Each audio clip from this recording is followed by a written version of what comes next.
नमस्कार, मैं हूं आपके साथ मयंक। तो देखिए, ईरान के जहाज से एक बार फिर भिड़ गए हैं अमेरिकी हेलीकॉप्टर्स और हिंद महासागर में, इंडियन ओशन में एक बार फिर अमेरिका ने ईरान के एक जहाज पर कब्जा किया है। देखिए, इस पूरी खबर को समझने के लिए मैं आपको बताऊं कि सब कुछ कैसे हुआ और कैसे फिल्मी अंदाज में हुआ। इसका वीडियो भी रिलीज किया गया।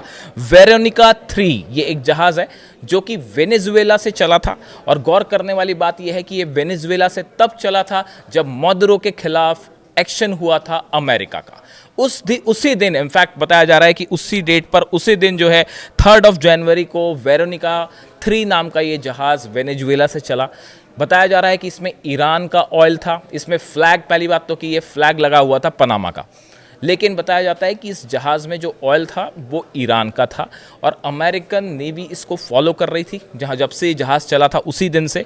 और अल्टीमेटली इंडियन ओशन में जब ये जहाज़ पहुंचा तो अमेरिकी नेवी के हेलीकॉप्टर्स पहुंचे वहां पे और उन्होंने जो है जो सोल्जर्स हैं अमेरिका के, वो इस जहाज़ पर उतरे और इन्होंने जो है उस ऑयल को जब्त किया। ये पिछले एक हफ्ते में दूसरा एक्शन है हिंद महासागर में, जिसमें जब ईरान का जहाज़ जो है वो अमेरिका के निशाने पर आया और कब्जा किया गया। देखिए, जो खबर छपी, the Veronica 3 is currently under sanctions imposed by the US treasury department. जो खबर आई उसके मुताबिक ये जो जहाज़ था वेरोनिका 3, इस पर सैंक्शंस लगाए हुए थे अमेरिका की तरफ से। The Veronica 3 departed Venezuela on 3 January according to the monitoring group tankertracker.com। इनकी तरफ से कहा गया कि ये जहाज 3 जनवरी को वेनेजुएला से चला था। The same day that the US captured Venezuelan president Nicolas Maduro in a raid on his presidential compound in Caracas. देखिए, जिस दिन ये हमला हुआ उसी दिन ये जहाज वहां से चला था और उसके बाद से इसे फॉलो किया जा रहा था। अब ऐसी ही खबर, last week the US announced that it has boarded and inspected the Aquila 2 which US forces has tracked and hunted to the Indian Ocean। इसके पहले जो जहाज था उसका नाम था Aquila 2।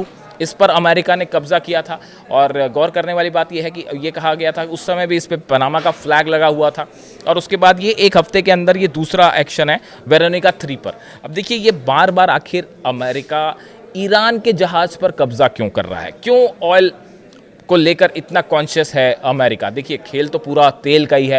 ये जितना मिडिल ईस्ट में, मेरे एक दर्शक ने पूछा, मुझसे सवाल किया कि भाई ये आखिर अमेरिका ईरान के पीछे पड़ा क्यों है, इसकी वजह क्या है। इसकी वजह बेहद साफ है, तेल। देखिए, मिडिल ईस्ट में जितनी कंट्रीज़ हैं उनके पास एक ऐसी दौलत है जो बेशकीमती है, ऑयल, और पूरा खेल जो चल रहा है वो सिर्फ तेल का खेल चल रहा है। इस पूरे एरिया में किसका कब्जा हो ये कोशिश चल रही है और हकीकत और कुछ नहीं है इसकी। लेकिन फिर भी आगे बढ़ते हैं। देखिए, ईरान के तेल पर अमेरिका की नज़र है। अमेरिका ये चाहता है, ये तमाम जो एक्शन हो रहे हैं इसके पीछे की एक बहुत बड़ी वजह है ईरान का ऑयल।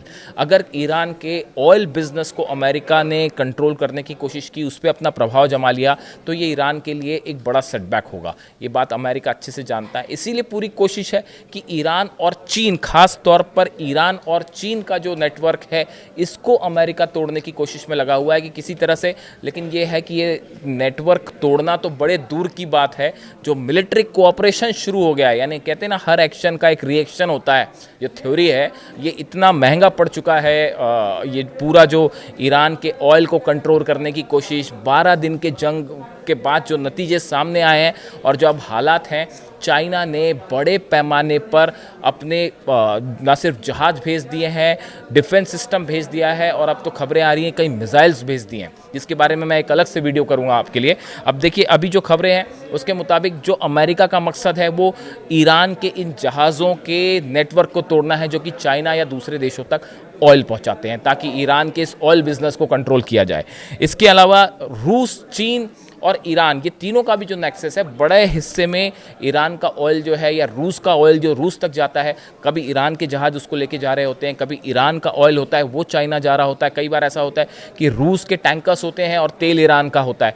इस तरह के ये बड़ा नेक्सस है। एक ईरान, रूस और चीन के बीच में एक बड़ा सहयोग चल रहा है समंदर में, जिसको रोकना अमेरिका के लिए आसान नहीं है। यानी ये एक ऐसी कोशिश है कि ना सिर्फ पहले आपने घेरा ईरान को, तमाम आपके एयरक्राफ्ट कैरियर खड़े हुए हैं, अब अगला भी भेज दिया आपने, सबमरीन्स खड़ी हुई हैं, डिस्ट्रॉयर्स खड़े हुए हैं, लेकिन ये सब मिलने के बाद, ये सब कुछ मिडिल ईस्ट आने के बाद भी ईरान पर हमले की हिम्मत नहीं हो पा रही, हिम्मत नहीं जुटा पा रहे। अब लेकिन ऐसे हालात में अब किया जाए तो क्या किया जाए? तो सबसे बड़ी कोशिश है कि भाई इसके ईरान के तेल के नेटवर्क को तोड़ा जाए, लेकिन ये तेल के नेटवर्क को तोड़ने का काम पिछले ना जाने कितने सालों से चल रहा है, और ईरान हर बार जो है वो अपना एक नया रास्ता खोज लेता है, चीन अपना एक नया रास्ता खोज लेता है। और अब तो आजकल ये भी हो रहा है कि एक जहाज़ चलता है ऑयल लेके, रास्ते में दूसरा जहाज़ जो है उससे ऑयल शिफ्टिंग हो जाती है और फिर वो कहीं और चला जाता है, और अमेरिका खोजता ही रहता है कि जहाज़ कहाँ है। तो ये 5, 7, 6 जहाज़ रोकने से कुछ बहुत बड़ा ईरान को कोई नुकसान हो जाएगा ऐसा कतई नहीं है। और ईरान और चीन और रूस के बीच में ये ऑयल कोऑपरेशन जो है जारी है और जारी ही रहेगा। अब सवाल है इस जहाज़ का, इसमें जो लोग थे वो अमेरिका के पास हैं फ़िलहाल, उन पर आगे देखना होगा कि अमेरिका की तरफ से क्या कदम उठाया जाता है। और इसी के साथ ही ये भी अब खबरें हैं कि अमेरिका ने अपनी एक नई ओहायो क्लास की सबमरीन जो है वो भी भेज दी है ईरान के करीब। यानी पहले से अब्राहम लिंकन है, 9 डिस्ट्रॉयर्स और खड़े थे, अब्राहम लिंकन एयरक्राफ्ट कैरियर है, उसके अलावा जो जंगी जहाज़ है वो 9 खड़े थे, कई सबमरीन्स थी, और अब एक सबमरीन और भेज दी गई है जो कि न्यूक्लियर सबमरीन कहलाई जा रही है, और उसमें टॉमहॉक मिसाइल्स भी। यानी समंदर में ईरान और अमेरिका आमने सामने हैं, और ये तेल का खेल जो चल रहा है ये तो एक खेल अलग चल ही रहा है, लेकिन इसके अलावा जंग की जो तैयारी हो रही है, फारस की खाड़ी में ईरान ने अपने जहाज़ उतार रखे हैं और सामने ओमान की खाड़ी में अमेरिका ही जहाज़ है। अब देखते हैं जिनेवा में बातचीत का क्या नतीजा निकलता है, और अगले 2 से 3 दिन बड़े क्रूशियल हैं जो कि ये तय करेंगे कि जिनेवा में बातचीत के बाद क्या जंग रुकती दिखाई दे रही है या फिर रमज़ान के बीच ही एक बड़ा युद्ध देखने को मिलेगा। इससे जुड़ा जो भी अपडेट होगा मैं आप तक पहुँचाऊँगा। Thank you so much.